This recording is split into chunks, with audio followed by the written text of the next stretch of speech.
Welcome to another episode of the Limitless Life podcast. I'm your host, Kyle Smith. And with me today is the one and only Andrew Coates, who is the founder of Andrew Coates Fitness.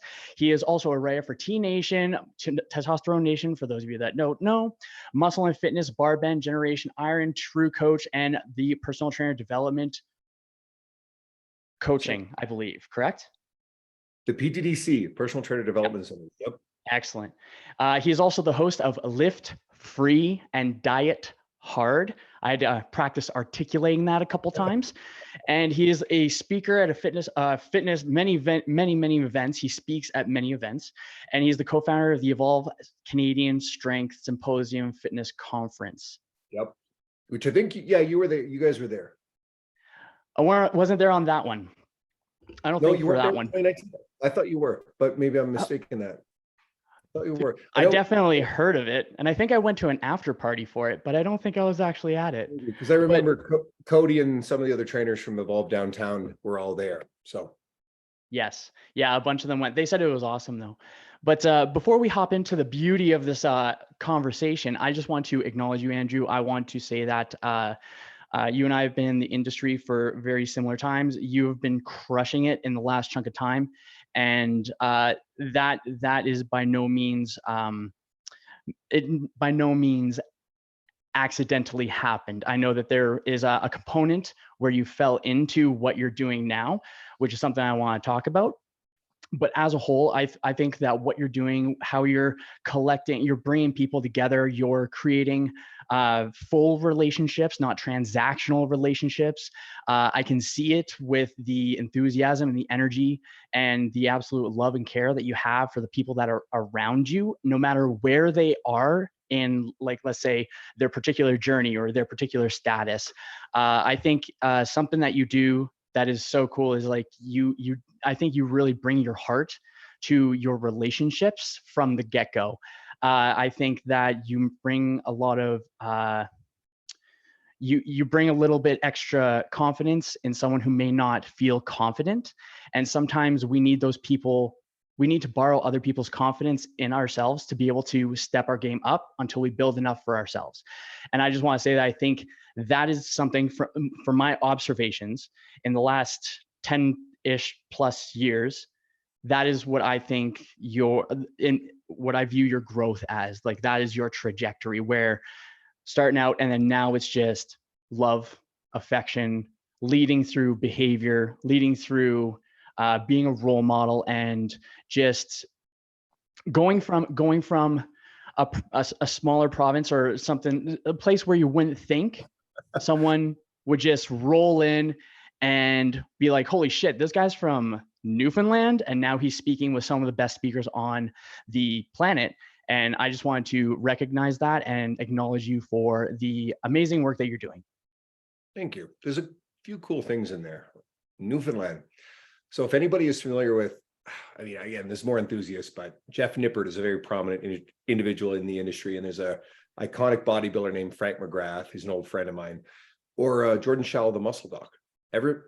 We're all born in Newfoundland. So there's this funny little thing of some people that have come out of it.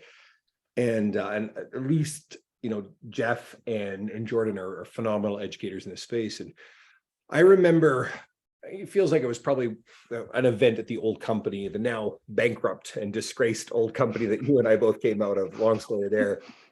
But I remember seeing you at events, and this just irrepressible smile and enthusiasm and happy, positive of energy.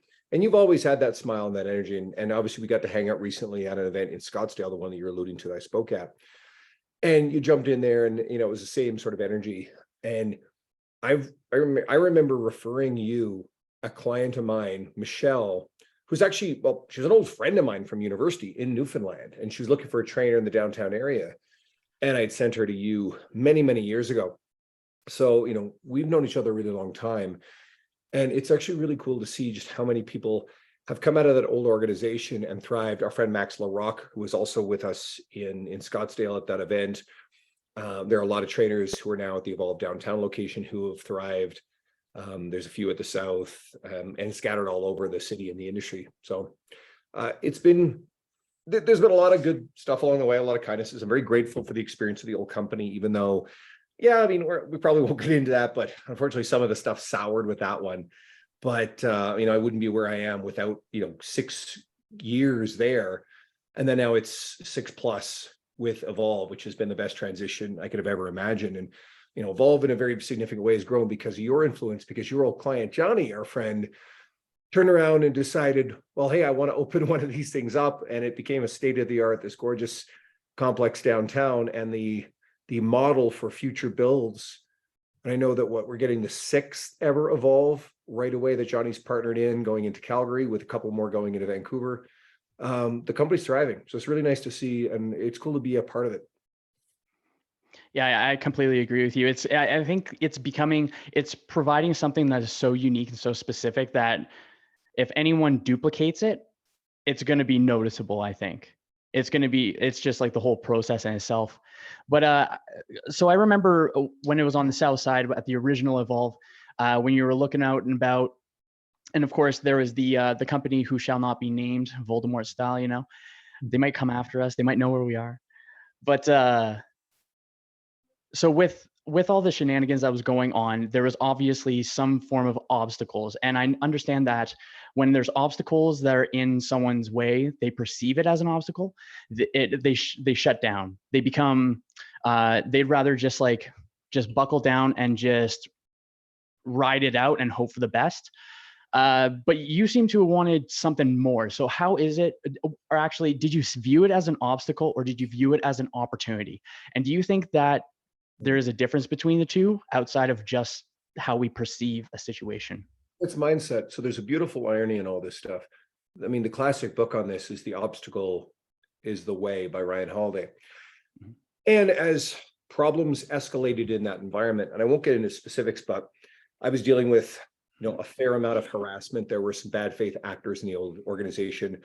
There was fairly prevalent sexual harassment and predatory multi-level marketing recruiting going on there. And because I didn't tolerate either, I became a focal point for some fairly aggressive harassment and malicious stuff that basically forced my hand. I said, I need to leave this situation. This is not healthy. And as the worst of it was going on, I just happened to be halfway through the book, The Obstacle is the Way. It was almost like the universe giving you what you need at the right time. And it framed it. I mean, certainly it's very easy to reverse engineer, and survivorship bias is sort of a thing where, oh yeah, we're successful, we made it where we are because of all these sort of things. And it forgets all the people who went through the rough stuff, but didn't make it. The businesses weren't successful or whatever. But yeah, in hindsight, we can look back and say, yep, things were definitely challenging at that point. But I think it's also the accumulation of the skills, the focus on taking care of our clients. I loved the career. I loved the job. I loved training the people. And I know a lot of trainers, and I hope this resonates with anybody in any walk of life, but a lot of people are kind of in a hurry, right? They're in a hurry to achieve all the things. They look at someone who's, for lack of a better metaphor, sort of an A-lister, long tenured person in the industry who may be speaking at events or doing various other things. And they're in a rush to get there because they're very status driven and wired to seek status. Humans are wired to seek status. And I think playing status games is something we should be very alert to and try to avoid. And I think at the end of the day, if you ultimately immerse yourself in something that you really enjoy, and if you're taking care of the person in front of you and serving people well, and if you are abundant mindset and share and support other people along the same path without any expectation of anything, any specific result in return, people recognize this. They know it. People want to be around you. They want to support you. They trust you.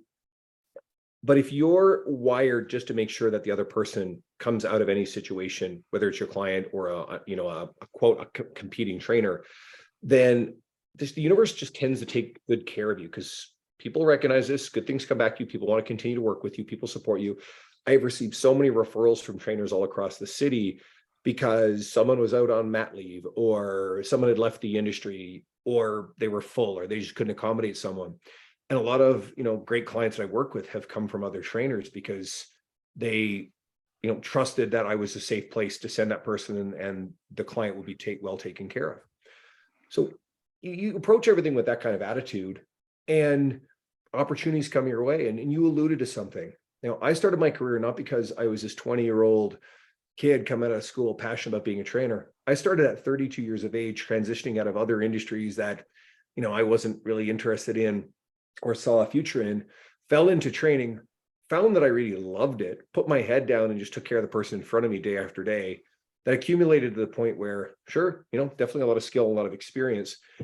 And I kept meeting people and being handed opportunities like starting a podcast over 5 years ago to showcase and share bigger, other resources that then other trainers could start plugging into, which starts to build, for lack of a better way of saying it, like authority in the industry. People start taking notice.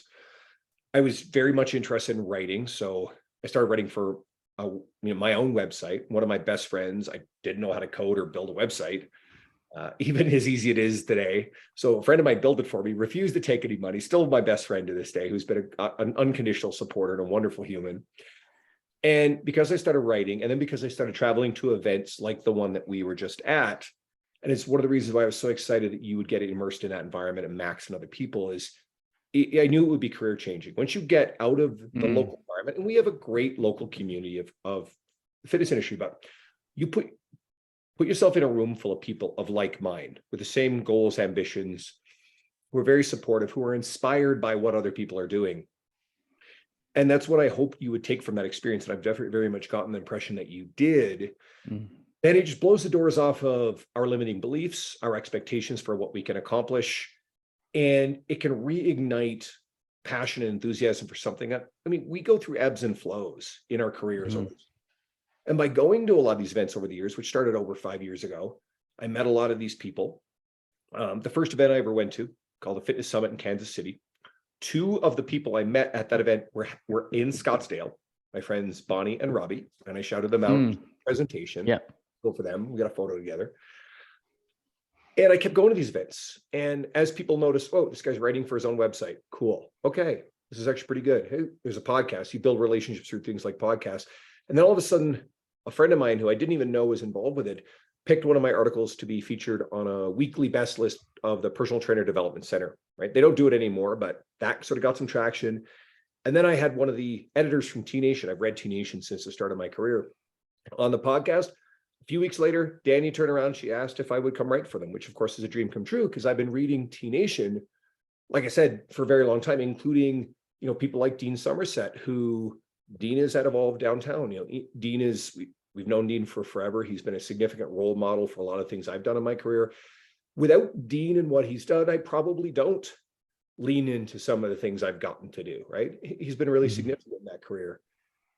And then one thing led to another, and then you get invitations to write for more and more stuff. And funny enough, I'm proud of this just recently, because it's not updated in the bio, but I just got published on Men's Health's website.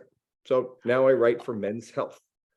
You're here to hear, folks. You heard it here, folks. Go to Men's Health. Go to menshealth.com. Right. And I remember having Muscle Fitness magazines and Men's Health magazines early in my career. Before I've got Muscle Fitness magazines that go back 20 years. And then to just that same week, I've got the first article ever printed in my career in a print Muscle Fitness magazine, holding that in my hand and being able to send copies back to my parents in Newfoundland, which is something that's meaningful to them. And then 5 days later, the official announcement, which you never count until it's official. I'll tell you a story of being published in Men's Health. So notice you didn't list bodybuilding.com there, right? I've been paid to write for bodybuilding.com. I have, if you Google my name in bodybuilding.com, you will find a contributor page. But I'd give him an article, was paid for it. The editor was great. And before it was published, the publication was sold, the editorial was shaken up, the editor left, and it never did officially get printed. So I do not ever put in any of my media to say that I've officially written for bodybuilding.com, because, hey, I was paid very well to do it, but the article was never officially published. And that it's also in the attitude you take about it. It's like, okay, cool, that's not the end of the world. Okay, let's go and continue to work on other things. And I write for Muscle Fitness. I was introduced to an editor there, God, maybe a year and a half before I was finally published. Same thing happened. early in discussions, they were sold, shaken up, the editor left for another publication. Never lost my chance at Muscle Fitness. Cool, no problem. Just kept my head down, kept doing my thing. We developed a relationship with the new editor much later on, and that worked out. But I was also introduced to the editor at Barbend through an email. A friend of mine wanted to connect me with him. Turns out it was the editor, the original editor for Muscle Fitness. So we were already previously acquainted, and I got to work with Barbend. So if you still treat people well, and you make sure you treat, like in this particular case, editors, but this applies broadly. But if you take care of people, if you go in with good intentions, if you follow their instructions and hit the deadlines and all this sort of stuff, then your reputation carries, and then more people want to work with you, and opportunities come back around. And I will return back and see if I can get in touch with someone at bodybuilding. I've been sort of delaying it, but if they're going to do anything, well, I may have a foot in the door, and maybe that'll be something that I'll get to do one day. But it's not the end of the world, because it would be ridiculous to be disgruntled about this missed opportunity when all these other really cool things have happened. So I hope that attitude shines through. And I know it kind of got way off course about the obstacles the way, but I think it still applies. If you are someone who sees the problem in everything, and if you are someone who is determined to play victim and to grab onto all of the reasons and justifications why you didn't have the outcome you desired, I mean, you're going to gravitate towards finding excuses over choosing to take action. And the world is full of legitimate things that are beyond our control. But you can always still keep a good attitude about it, continue to focus on the things that are within your control. This is very cliche and basic, but yet so many people fail to apply it.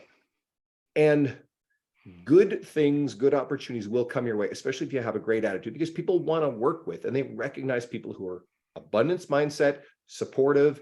They're not transactional. It's so easy to tell when someone, reaches, I mean, God, in our DMs all the time on social media, someone's messaging, but they want to sell you something. There's no relationship there.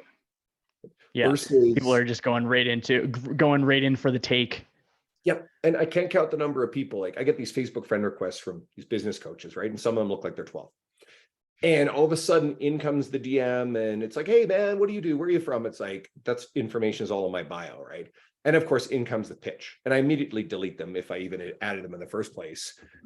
And there's no relationship there. I don't want to deal with people like that. I don't trust people like that. But if I've had a long-standing relationship with someone who I know puts on display a high-level expertise and skill in an area, and then I realize, hey, I need that service, I need that. Well, that's probably the first person I'm going to reach out to and want to work with. And it applies in any career, especially the service industry like ours. I, for a very long time, you've been on my Facebook a long time. What do? Post information, ideas, videos of my clients doing cool stuff. I'm not particularly salesy with anything. I built Instagram more in the recent years the same way. That's kind of blown up. And I'm just not really selling much. And then people turn around and they'll message me all the time asking, hey, are you taking on clients, blah, blah, blah. So it pays off. You have to have a patient mindset about this stuff. I actually got there.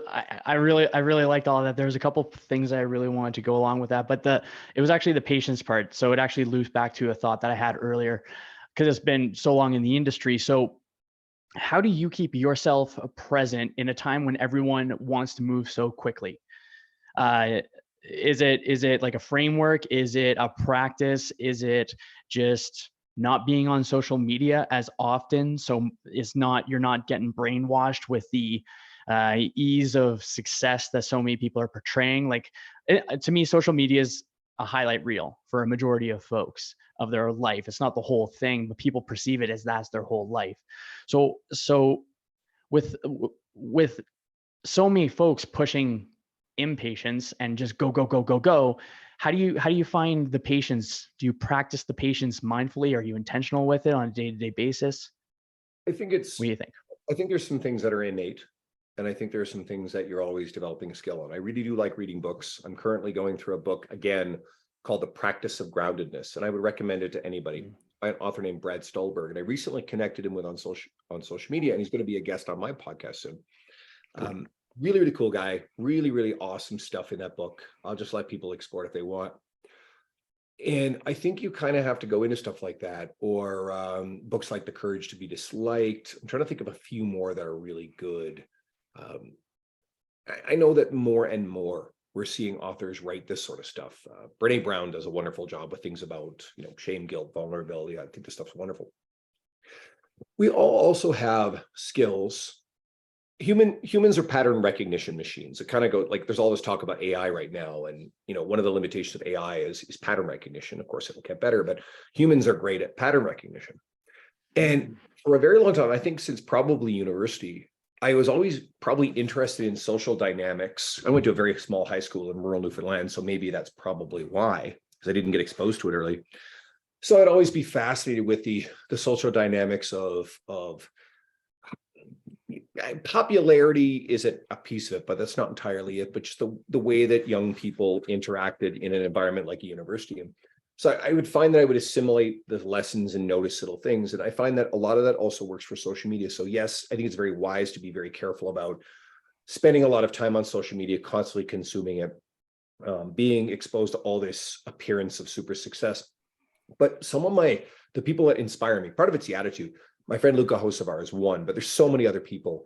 If you follow what him or Lane Norton or Jordan Syatt or any other number of really successful people in the industry are doing, yeah, you can tease out, oh, here's all the success. I find a lot of these people are pretty good at showing you the bumps, and especially Lane. Lane is wonderful at really showing you all the challenges along the way.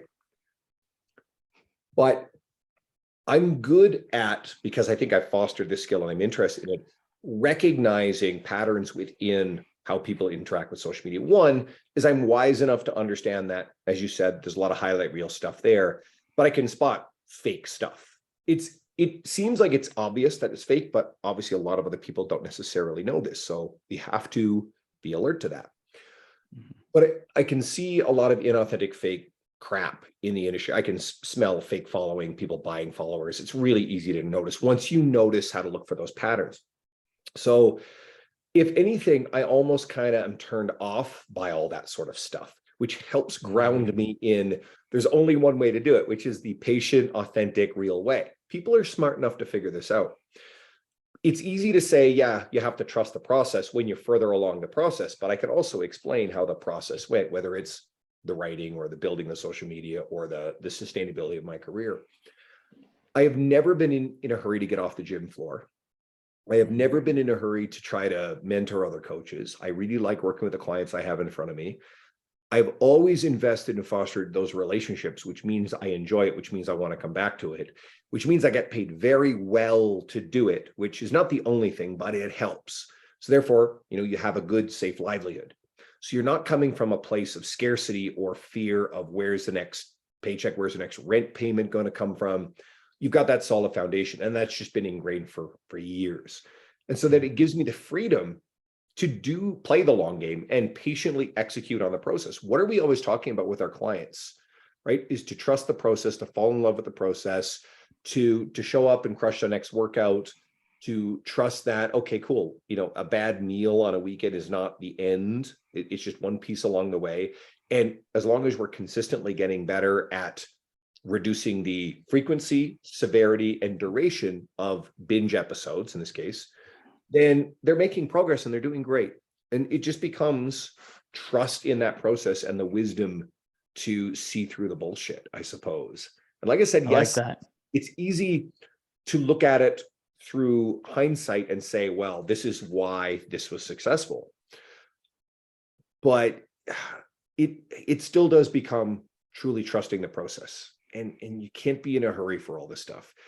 And it's why I like, especially when it comes to the career side of stuff.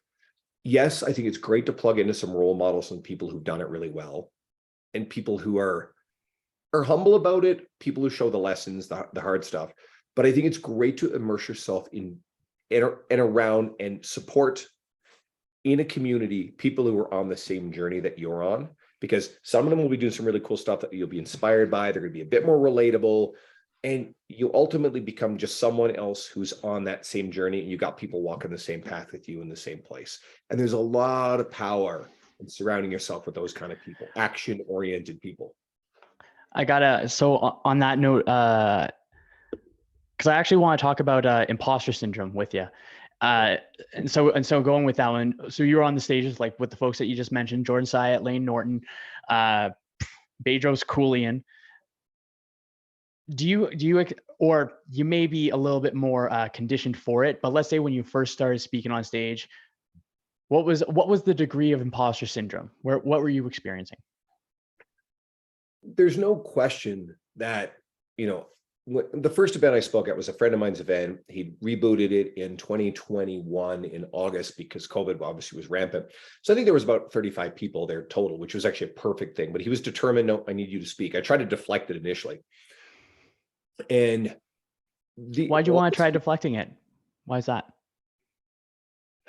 And it's weird because I both have a rule. I've had a rule for a long time. I knew sooner or later with the writing and everything else, I would get an invitation to speak at something. And I said I would say yes, and then I would figure it out. You never quite feel like you're ready. You don't have the experience with it. And it is public speaking after all, which you were present. I'm very comfortable with it, but that took preparation and it took a bit of practice too. I think it's in line with my personality. I'm not someone who's terrified of the idea of standing in front of other people. I'm okay with that. Yeah, I think I'll be on the same stage at some point, sooner than later, for sure. Yeah, and when I seen everyone speaking, I'm like, I'll be up there. But that's a good attitude to hold, right? It's a good idea to aspire to that, right? Because then you'll start acting in line with making that reality. My friend Tim Arndt, who's wonderful, he hosts the Inline Empire Fitness Conference in Spokane. Greg Knuckles had bowed out because of travel issues, and so Tim had asked me, and of course, coming from the Canada was a big headache as well with testing and some of the other requirements. And I know that he'd also had talked to my friend Lee Boyce, and my first instinct was to say, hey, to circle back to Lee. And Tim's like, no, I want you to come. And I think it is born from that abundance mindset to say, hey, listen, you've got someone who's, done this a lot, who's been really great. And maybe it wasn't coming from a place of, hey, I'm scared of doing this. It was more of a, hey, I really believe this other person would be a great fit. Mm-hmm. But then when Tim said, no, I want you, I said yes, and then I made it happen. I worked on the presentation and it went well. I mean, do I think it was as good or polished or as smooth as what you saw in Scottsdale? No. After 10-ish events or whatever, it's come a long way. But initially, do I feel like, I'm in the same, or even now in the same position in my career as people who I've followed for and learned from for over a decade, some of whom have become very close friends of mine, like a Lee Boyce? No, I don't necessarily feel that way, but I've also learned not to think that way either, that I don't belong. I'll work hard for it. And more people are inviting me to come to these sort of events and want me there. So I'm not going to invalidate that by doing this whole, faux, oh no, I don't belong there, blah, blah, like crap. Like that's fake humility too. Like forget that stuff. Instead, Jordan and Aaron, who were the hosts of IFCA in Scottsdale, they wanted me to come down. Jordan believed that I would do a killer job. So I'm like, all right, cool. I'm going to do a killer job. So I really prepared for it. And it wasn't about memorizing a script. It was about knowing your stuff so that way you could play it fluidly to the audience. And that's an important skill. If anybody's ever interested in public speaking, is knowing your audience and being able to take those little pauses to let people laugh at something they thought was funny. And to just, you don't have to rush through. A lot of people talk really fast and they really rush through it because they're nervous. You also have to remind yourself, nervousness and excitement physiologically are largely the same thing. That's not a unique thought of mine. It pops up in a bunch of books. Dude, you're the only other person other than myself. I think I've heard one other person talk about it and it was in a podcast. I'm like, oh, that makes sense. But you're the only other person that I've actually heard say that it's the same physiological response. Like the heart's increasing, you have sweaty palms, your knees weak, arms are heavy. Gonna go into Eminem, but that didn't go well. Spaghetti. Yeah, man. Yeah, mine's the spaghetti. One of the if anybody's actually interested in public speaking, one of the best things you can do is just to go up on the stage just moments before and just stand there and just like look at people and smile. And just you can slow things down a little bit, right? Like, I remember now, anytime I go to an event and I'm speaking, way before I'm speaking, I get up and I stand on the stage and I just get a feel for, if it's elevated or wherever it is, I just get a feel for being in front of the room, even if the room's empty. And it's this feeling of, yeah, I belong up here. And it's okay to feel like you belong up here. It's okay to feel like, yeah, there was, for sure, it was in my presentation. There was a time in my career I never believed that I could write for Muscle Fitness and Men's Health and T Nation. What the hell? or speak at these kind of conferences. I've discarded that a long time ago because those are limiting beliefs that we could hold on to, which can prevent us from doing these things. Or there are things that we can say, yep, I believe that once upon a time, but now I also see the evidence to the contrary, and I'm willing to accept that, versus, again, either fake humility or forever living in this idea that, hey, no, I'm not worthy of this. I haven't earned this. And I think imposter syndrome, I love seeing coaches or anybody with imposter syndrome, because it tells me they give a shit. It tells me they care. If you're worried about doing a good job, and you know, if you're worried about creating a quality experience or not being good enough, that tells me that you really care about serving other people. If someone's paying you, it tells me that you are always going to be on a quest to be better, to learn more, to consume knowledge and wisdom, and to gain experience.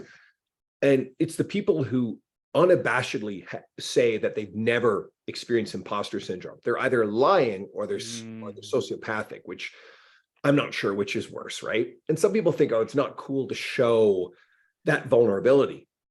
Quite contrary, honestly, vulnerability to a point resonates with people.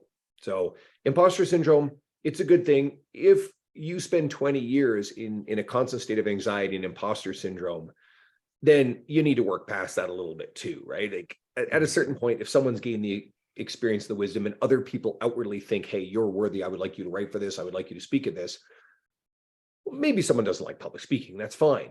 But at a certain point, you also have to let go of that narrative too. And you have to embrace, the fact that, all right, I am able to do this. I have the qualifications, I have the skill, I have the experience to go do this. I think I didn't think of this before, but now that you mention it, I'm thinking of a hypothetical scenario where an individual is thinking more so on the negative side of things, where it's like, oh no, I shouldn't, I'm not gonna go like pick someone else. But from a negative standpoint, where it's more like I think it's negative for the person that's asking someone that they see could provide value for the larger sum. I think when someone says no, rather than having an abundant mindset and rather than having an abundance mindset and trying to try it anyways, it's almost like kind of like it probably might feel a little shitty being like, shit, this person actually like cares about the stuff that I do, the stuff that I talk about, and I'm actually just taking this opportunity and just squishing it. And this person like cares so much about what I got to say. And I just kind of thought of that. What do you think of that? Do you think that, go for it. There's something there. So I'll give you a parallel. You're ultimately invalidating what someone else thinks or believes, which is not a cool thing. I will give you a weird example. Okay. And I'll be very careful not for this to sound like the shit goes to my head, but when you see the kind of social media growth that happens, or you speak at these events or write at these things, then there are people who discover you through media who haven't known me the way you've known me for a decade. So they decide in their mind that you are a quote celebrity in a sense through the industry. And then people will treat you differently. People treat you differently when your social media grows. It's bloody stupid, but it's also very real. And as much as I can turn around and be like, oh, it's silly, blah, blah, blah. When I have had people want to get a photo together, and I know this sounds almost like it's this arrogant bullshit, but it's happened.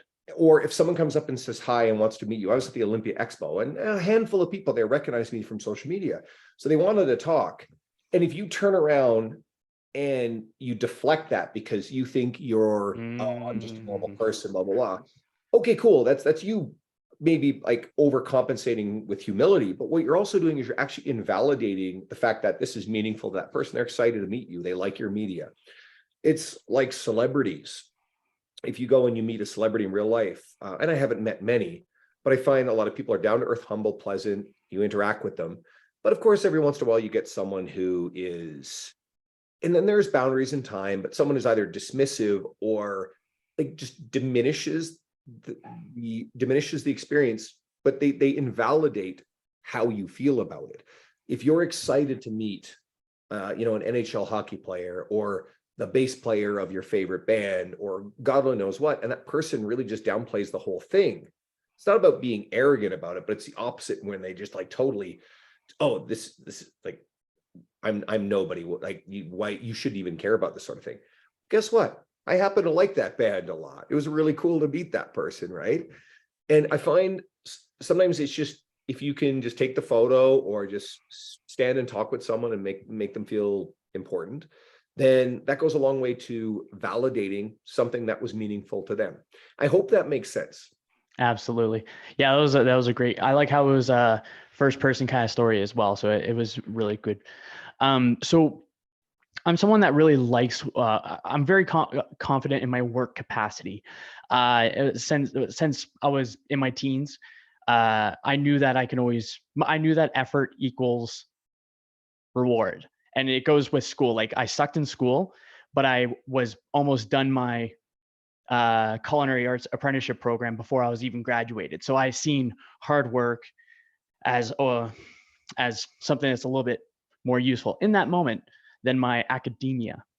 So I think that with longevity or having any longevity in any industry, there is a level of work capacity, stress threshold, and effort to be put in. And something you talked about is playing the long game, or you referenced it, or that's where I took from it.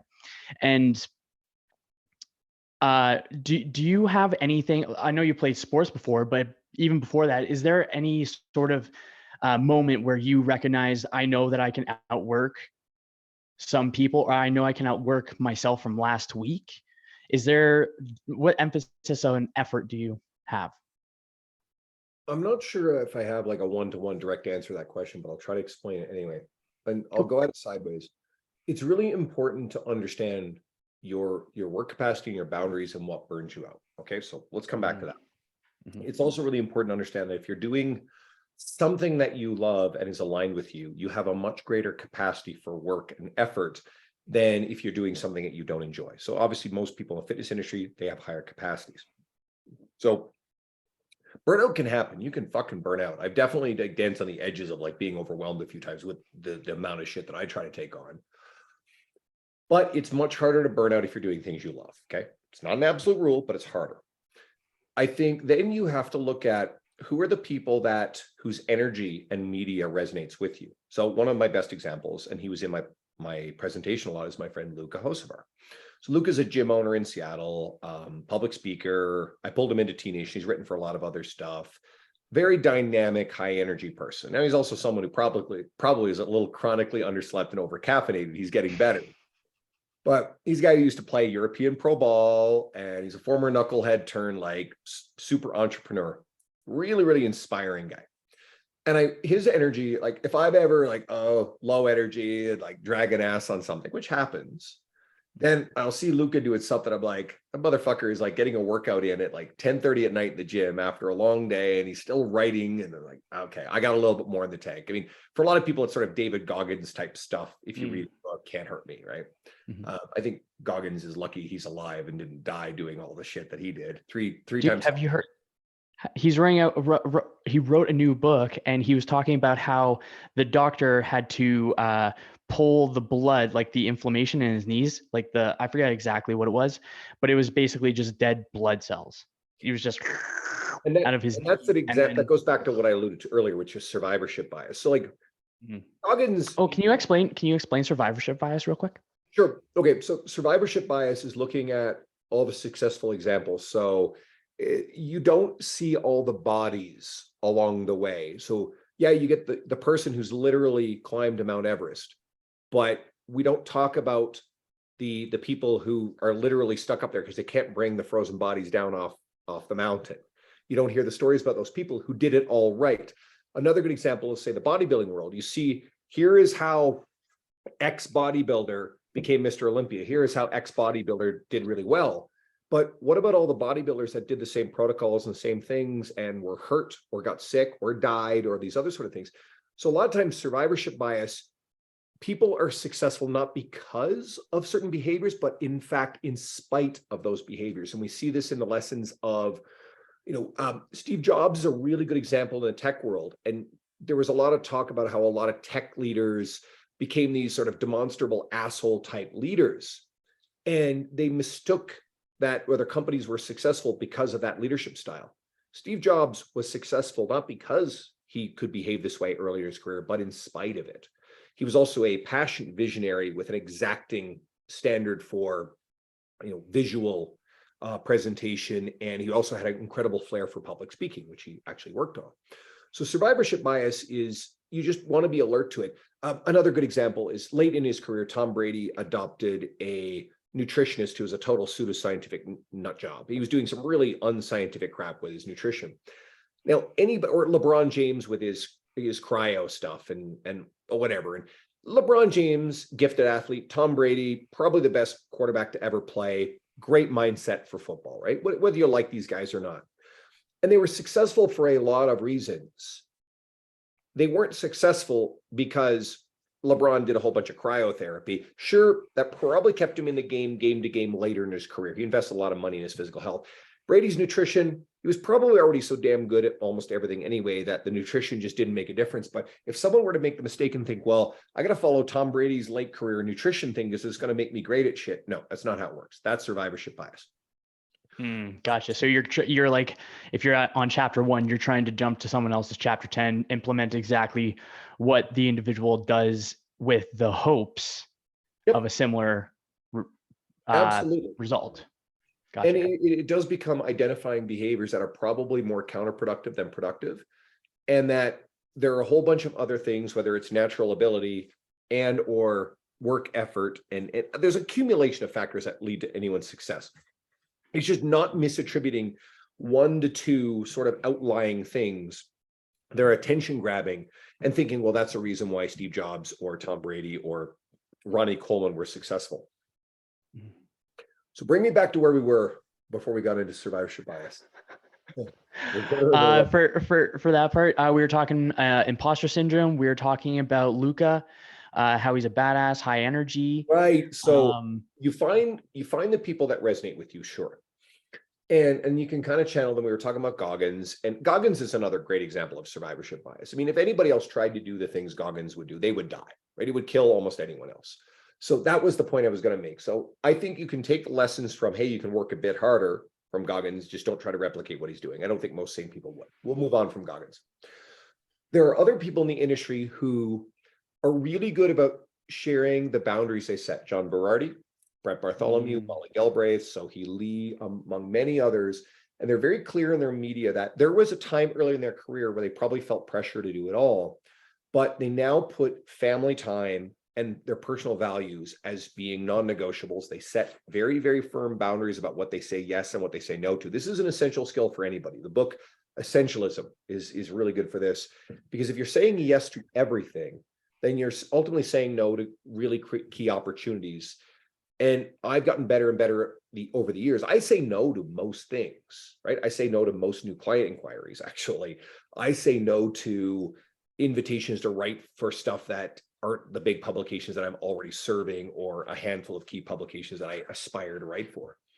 I can't do all the podcast invitations. I do try to fulfill podcast stuff, but early in your career or anything you're doing, you're going to be saying yes to everything. You're going to be figuring out what you enjoy, what aligns with you, the type of people you like to work most for, the type of career, the type of job.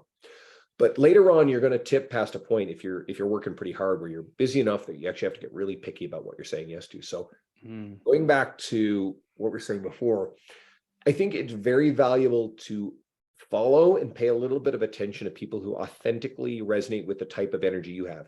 I don't have kids, right? The last year has been really head down in work like something else. I probably have spent less time with most of my close friends this year than I ever have, which is tough, and that's not ideal. It was a sacrifice I needed to make, but then I also get to go and travel and spend time with industry friends who are real friends and people who I enjoy being around. So that's also really fulfilling. I do need this year to build in more time with some of my close friends that I haven't gotten as much time with. But I think on that note of things to say no to, I think that this is at least how I perceive it, to be able to kind of filter or have a framework to filter my decisions. I think that at the end of our days, we are left with, it's better to live with the regrets that we're okay with living with, rather than the regrets that we're not. And that's why I think it is life is just an accumulation of choosing one thing with a minor regret rather than a huge regret.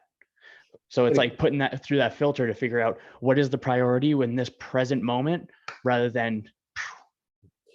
that goes to what you asked about the public speaking. I would rather have embraced the opportunity and oops, bombed out on it and all right, there we go, versus having said no and nothing ever happened. Again, same thing with the writing. Let's say, I did a couple articles with T Nation and then they just like kept saying, these submissions aren't very good, I'm not going to take anymore.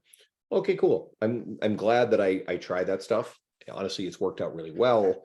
And again, I put a lot of bloody effort into it. I mean, one of my rules is, and I think I said this in that presentation, embrace, opportunities, like lean into opportunities before you feel like you're ready. Yeah, I did say that. And then you bloody figure it out. You put in the effort to make sure you're damn good at it. So you don't blow it. Right. But yeah, you gotta start saying yes to to opportunities that you're excited about and align with you before you feel like you're ready. That's a really important thing because you'll never feel like you're ready. So what would be your piece of advice for someone trying to counter that initial part? Obviously there is the do it, but there's a point there I was going on that one, but it kind of like lost me for a second there. But go ahead.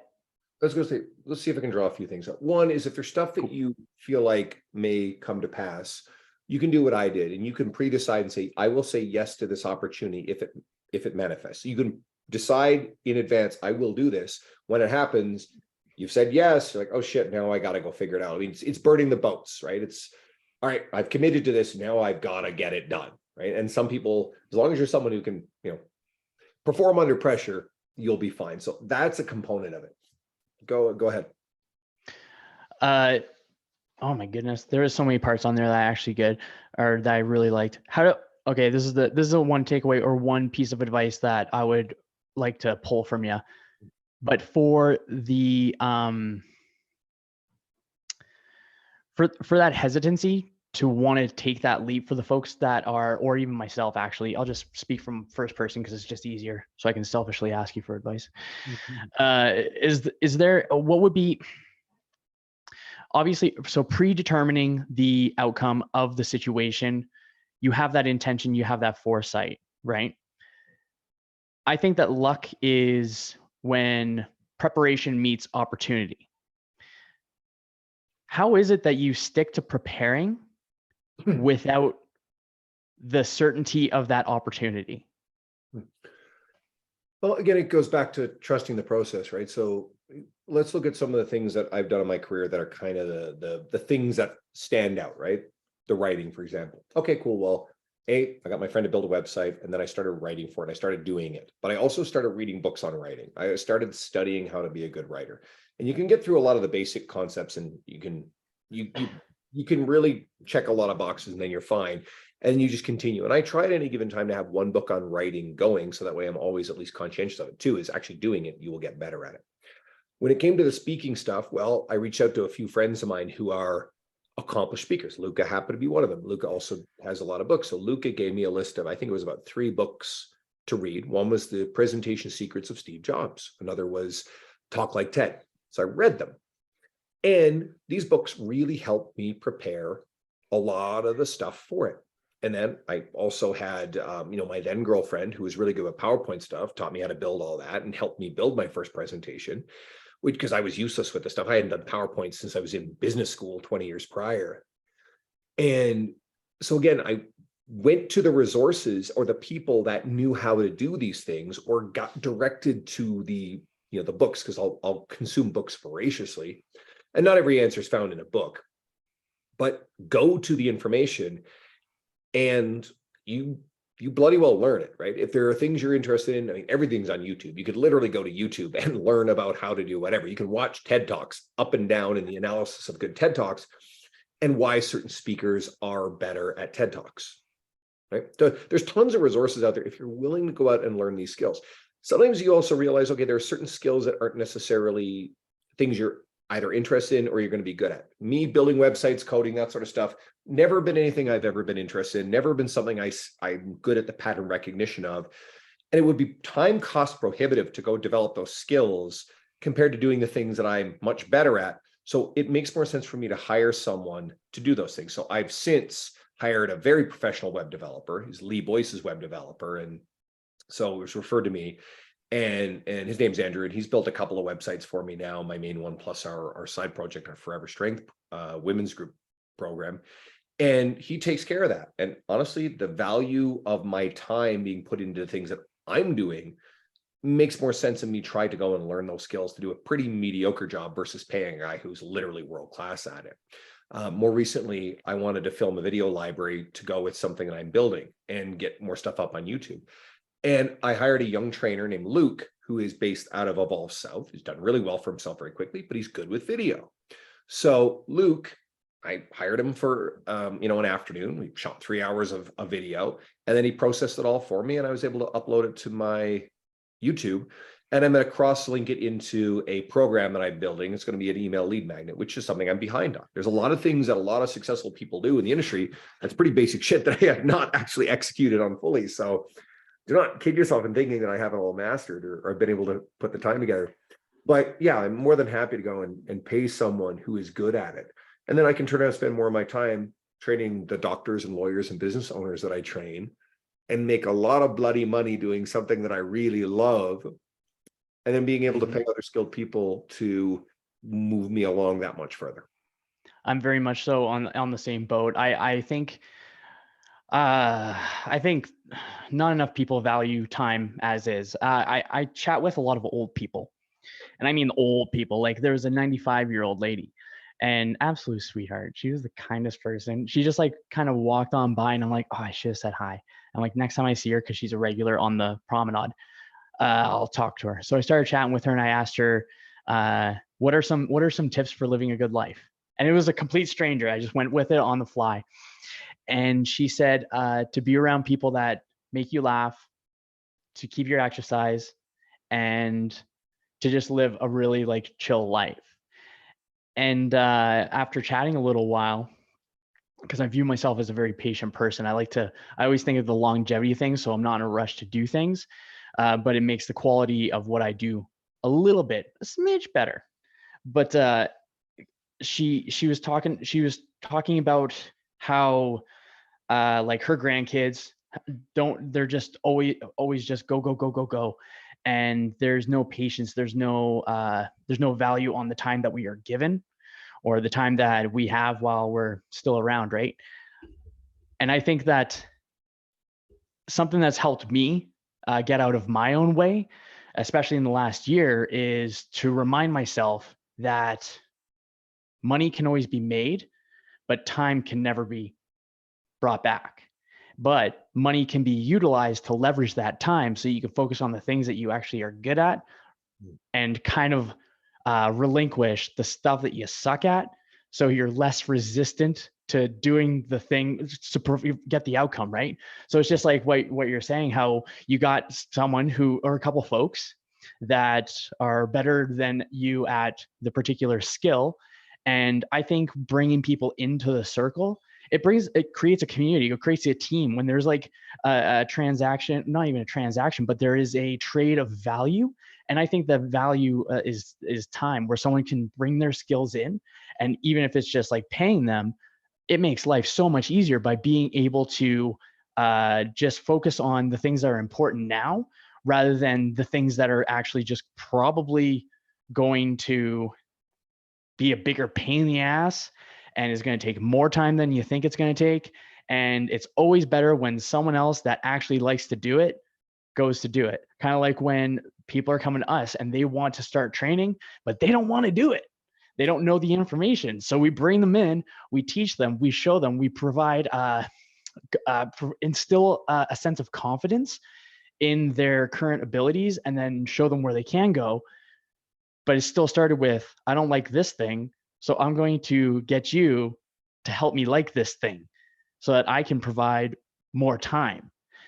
I think that what we do in the industry that's so cool that I don't think is really talked about, because like I said, I don't think people focus on it, but we're providing more time, more so than anything. Like, of course, there's situations where an accident can happen, and those are circumstances that are absolutely real.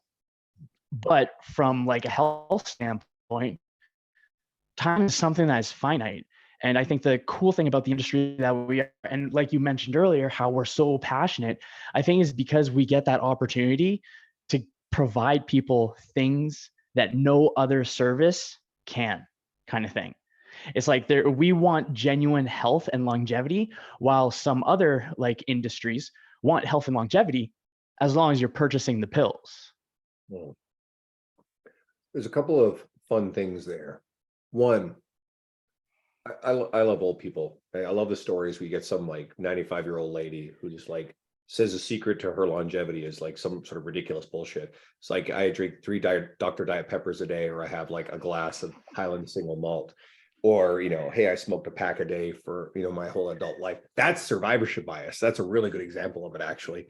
Or I love the old ladies who are like, avoid men. And I mean, there may be some truth in that, but it's, there's a whole lot of other factors that go into play with what keeps them alive. But I think what your pal said there is actually very true.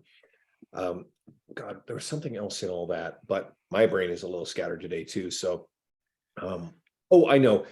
This goes without saying, but having a network of resources and people, obviously as trainers, having, registered dietitians and physical therapists and other skilled allied healthcare professionals is one of the best things you can possibly do, because we can't do it all. And it means abundance mindset in not being worried that, oh, this physical therapist is going to take my client from me. No, the fact that I've got some really world-class physios to refer people to means that my clients have a better experience, and then everybody values you because you're the person who has all these resources. One of the things in the fitness industry that is not as public facing, but is on the insider of everything, is widely known, is I'm the person who knows everybody and I know who is good at what and various resources. A friend of mine just reached out. He's written for T Nation before. He's a co-owner of a big company in the industry. And he asked me, he said he's got more time. He's looking to do more external writing, and he checks some really key boxes. So he's asking, if I could connect him with, some of the publications I write for. And for me, it's like, absolutely. He's a good friend. He's a world-class human being. And I absolutely sent out 3 messages to 3 different editors that I like, because I know he's going to be a great contributor to them. And so I was willing to kind of put my reputation on this. But yeah, I opened those doors because, well, like I said, he's done the writing before. You do get people who will like reach out, they've got no writing experience, and they all of a sudden they want to be connected to T Nation. No, that doesn't work that way. Not going to happen. You got to go write for your website for a while, and you got to show me, and I will point you the direction to get published on there. And some people follow that and have done really well. But yeah, if you have access to a lot of great people who are good at certain realms, and you can point and introduce people to each other because it benefits those people equally and mutually, that's the best feeling. I think that, and it's such a crazy thing, but I believe that people are hardwired to help. And I think that just with a whole bunch of, it's usually just noise that prevents us from that. I think that more people are willing to help than we think. And I think understanding that and knowing that and wanting to bring people in to help rather than just trying to help others, I think it creates such a smoother process, and being a conduit for all those connections is definitely really cool. I think that that's such a not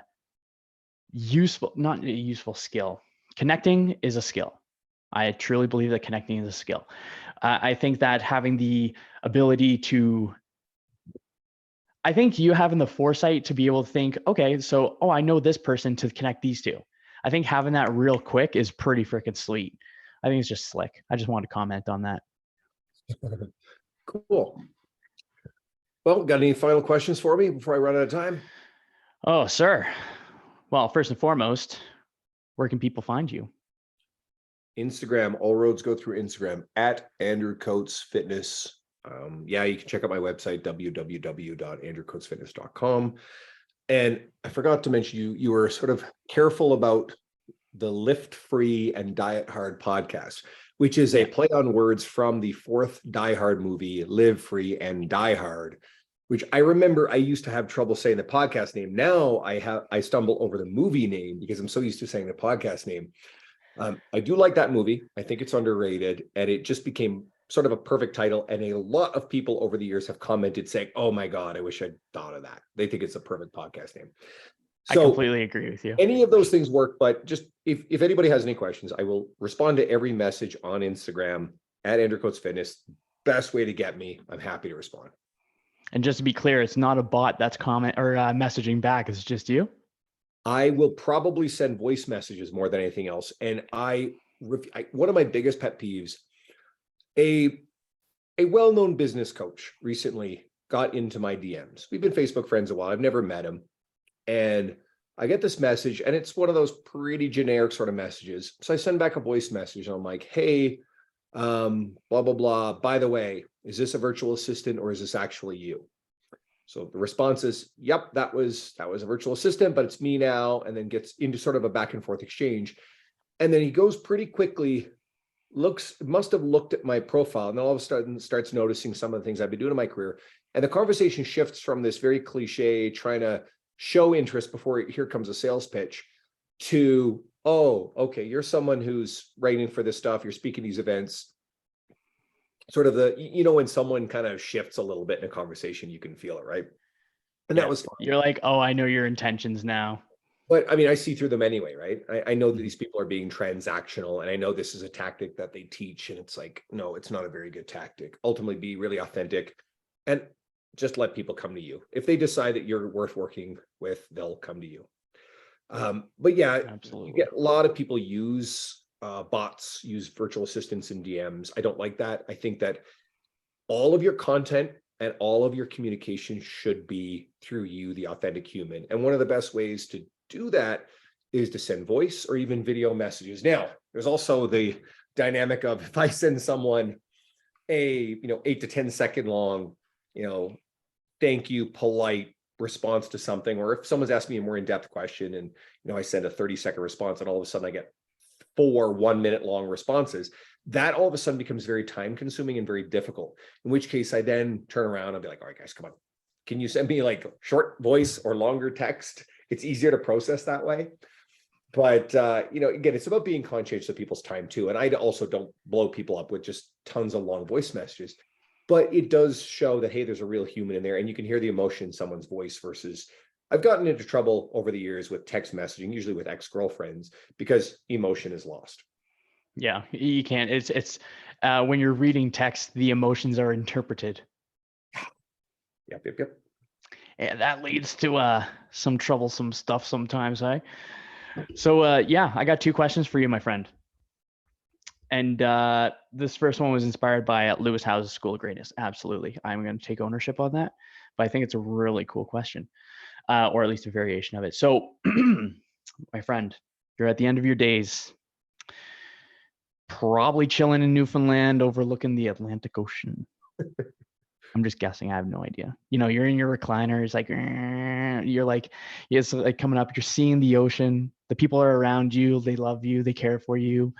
They're super pumped that you existed, or still exist for that moment, on your deathbed, overlooking the Atlantic Ocean with the people that care about you, that love you. You're surrounded with all of them. You have no content. Zero content exists. Anything that you write, say, do, record, it's gone. It's gone. What's 1 to 2 lessons that you want to pass on? Oh, I'm probably going to be one of those people. First of all, I'm not one of those newfies that wants to retire to Newfoundland, right? Great place to visit, not where I want to live. I am probably going to be one of those people that will tell people, hey, work less, invest more time in relationships, because I'm a incorrigible workaholic, right? But I am fulfilled by what I'm doing too. So I'm probably going to be one of those people. Beyond that, and I really do believe this is critical, and I'll circle back to it, is like, just don't be transactional in relationships and how you interact with people. People smell it on you.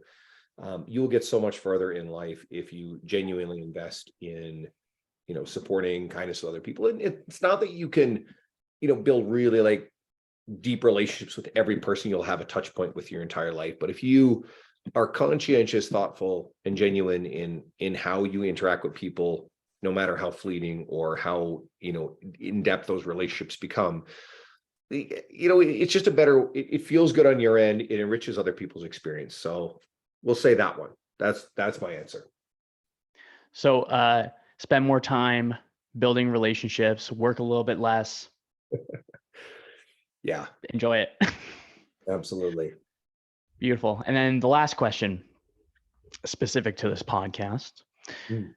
how would you define, and you can interpret it however you wish, but how would you define living a limitless life?